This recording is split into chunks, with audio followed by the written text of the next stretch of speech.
Ida telling the truth in the wedding toast? I'm a 30-year-old male and my best friend got married last week.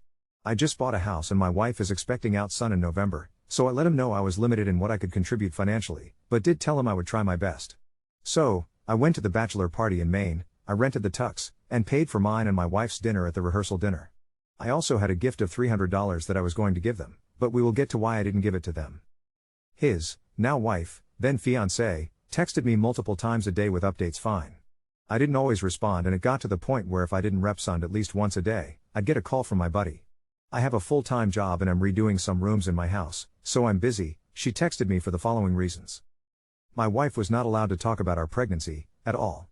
She didn't want anyone to focus on that more than her, the bride. She was not going to order special food for my wife, no one asked her to, my wife was fine with whatever she was going to be served. I was not helping the groom enough, he had to help her with favors, seating charts and programs, so I had to help him with those things, according to her. She also said to get ready to help with thank you notes after the wedding. She said if I was a true best man, I would offer to pay for the bar bill. I don't even know what that means. She had to read approve my speech before the rehearsal dinner and wanted to be included as much as my buddy. She told me to make up things if I had to. I was also not allowed to include anyone but the two of them and no inside jokes or stories about my buddy that didn't include her.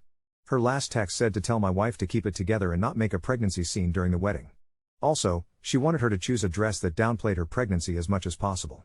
I was just so aggravated, I spoke to my friend to see if he could reason with her. He told me to just play ball on this one, it's her day and to cut him a break, because he'd be dealing with her nonsense for the rest of his life. I was annoyed but calmed down.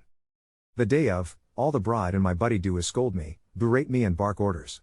I head down to the bar for the drink, the bride's mother is there and warns me not to get drunk because I've ruined her daughter's day enough. Final straw. I didn't give them the card with the cash and in the speech, I used my friend's exact wording about having to deal with her nonsense for the rest of his life. I wished them the best and told him I'd always be there for him, especially during the divorce. So Ida?